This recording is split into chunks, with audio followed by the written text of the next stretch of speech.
গায়ে কেকেআরের জার্সি, মুখে সাদা মাস্ক, উত্তেজনায় বারবার দাঁড়িয়ে পড়ছিলেন বলিউড সুপারস্টার শাহরুখ খান। পাশে ছিলেন স্ত্রী গৌরী খান।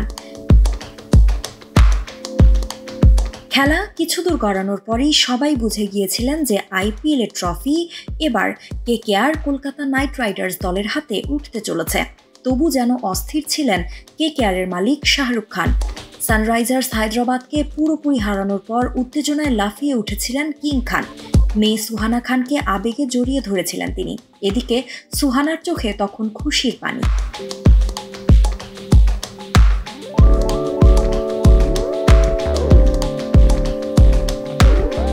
আসলে আদ্যপান্ত ক্রিকেট প্রেমী শাহরুখ। শুধু নিজের দল নয়, ভারতের ম্যাচের সময়ও একই হাল হয় এই বলিউড সুপারস্টারের। সম্প্রতি এক সাক্ষাৎকারে অভিনেতা জানিয়েছেন তিনি ক্রিকেটার হতে চেয়েছিলেন।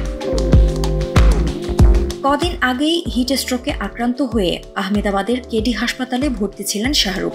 আহমেদাবাদের নরেন্দ্র মোদী স্টেডিয়ামে কেকেআর বনাম সানরাইজার্স হায়দ্রাবাদের মধ্যে ম্যাচ ছিল। তীব্র তাপপ্রবাহকে তোয়াক্কা না করে ৪৫ ডিগ্রি সেলসিয়াস তাপমাত্রার মধ্যে নিজের দলকে উৎসাহ দিতে মাঠে হাজির ছিলেন শাহরুখ। আর এর জেরেই অসুস্থ হয়ে পড়েছিলেন তিনি। কয়েকদিন যেতে না যেতেই একই উদ্দীপনা নিয়ে গতকাল কেকেআর বনাম সানরাইজার্স হায়দ্রাবাদের ফাইনাল ম্যাচে মাঠে হাজির ছিলেন এই তারকা। এতেই বোঝা যায় খেলার প্রতি তার আবেগের কথা।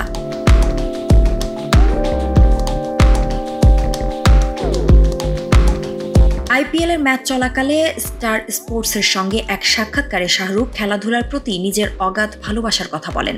এই সাক্ষাৎকারে কিং খান খোলাসা করেন, সত্যি কথা বলতে গেলে আমি কখনোই অভিনয় শিল্পী হতে চাইনি। আমি সবসময় খেলোয়াড় হতে চেয়েছি, আর এ কথা আমি সবসময় সততার সঙ্গে বলে এসেছি।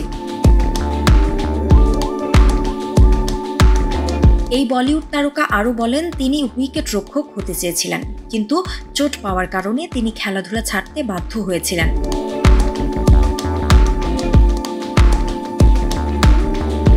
এই সাক্ষাৎকারে শাহরুখ বলেছেন অর্থের অভাবে তিনি চোটের চিকিৎসা করাতে পারেননি।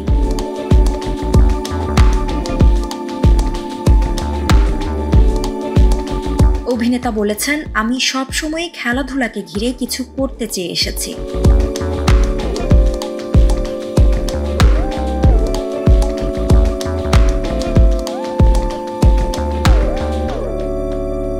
শাহরুখকে শেষ বড় পর্দায় দেখা গেছে ডানকি ছবিতে। আগামী দিনে তাকে সুজয় ঘোষের কিং ছবিতে দেখা যাবে। এই ক্রাইম থ্রিলার ধর্মী ছবিতে তার সঙ্গে আছেন মেয়ে সুহানা খান।